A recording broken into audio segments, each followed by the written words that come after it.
It begins in California, with a little girl raised by two moms. Although I had a fairly typical childhood, took ballet, played violin, I needed my own adventures, my own challenge. I found it. One of my moms had an accident that left her paralyzed. Doctors said she might never walk again. Another was climbing Mount Everest. I also marched for equality. I'd spent my life around inspiring women, and after meeting with an Army recruiter,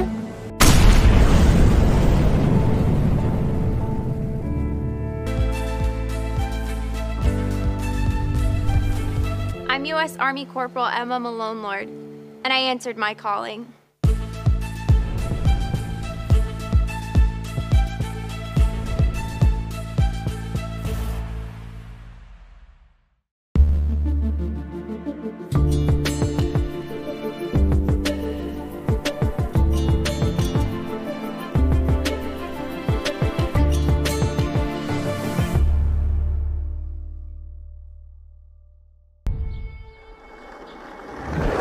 Being a first-generation immigrant, I was amazed by what was normal in the U.S. Simple things like well-kept grass and smooth roads were a huge deal. But something about it was more interesting. Back in Haiti, I used to walk miles down unpaved roads to school every day. It was actually more physically demanding and disciplined than gym. But something about it was more interesting. But it was one day during a 9/11 ceremony, over 3,000 students lined the walls and the balconies of my school. I started seeing the Army in a new light. I was now determined to defend this nation that I called home.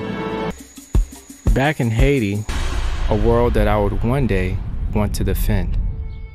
And to not only be a citizen, but a soldier as well. I am U.S. Army First Lieutenant Ricky Plaisir, and I answered my calling.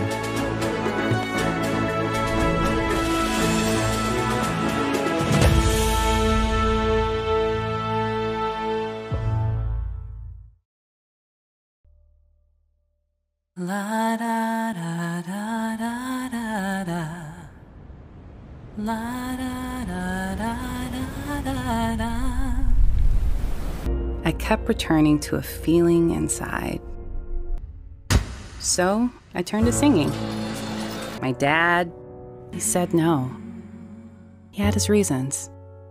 So as soon as I turned 17, and though the years have passed now, feeling just seems to last now. So I turned to singing. First on the Strip in Vegas. Then, after a performance at the Apollo Theater in New York, I was invited to sing for a top cruise line. My dad, he said no. He had his reasons. I grew up in an Army family.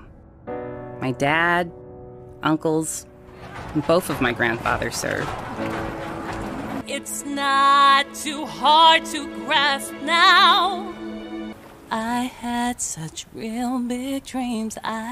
My singing voice took me all over the world. But no matter how far I traveled, how many things I experienced, my dad, he said no. He had his reasons. Hey, Dad, I gotta feel like you. I'm U.S. Army First Lieutenant Janine Phelps, and I answered my calling.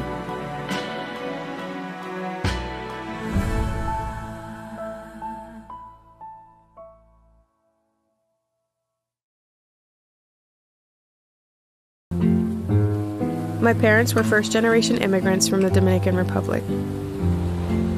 We shared a 3-bedroom apartment in New Jersey with 10 family members. When I was 4, my siblings and I watched my dad try to take his own life right in front of us. Army recruits were called and they rescued him. And that's when it hit me. I wanted to fit in. One time, I snuck out and stayed 3 days at an Army recruit place. I had no idea what to expect.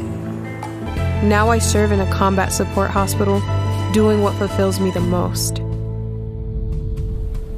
I'm U.S. Army Specialist Jennifer Liriano, I knew I had to be one of those good, helpful people. I just didn't know how.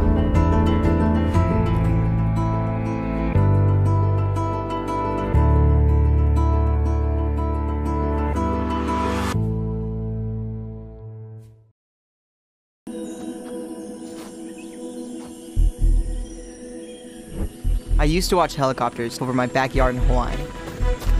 I loved hearing them start up and take off. Coolest thing in the world. Visualizing myself in the cockpit of an Army helicopter, but I knew I could never be a pilot. I wasn't like them.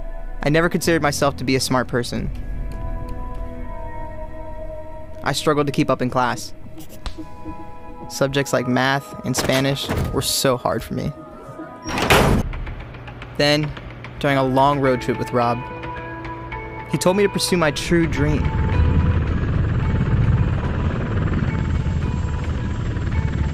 But I'm not pilot material, I said. Rob. He told me my dad was an Army officer. Now, every time I put my helmet on, I feel like I'm dreaming. It doesn't take a genius to become an Army pilot. And I can't imagine doing anything else. I'm U.S. Army First Lieutenant David Taguchi, and I answered my calling.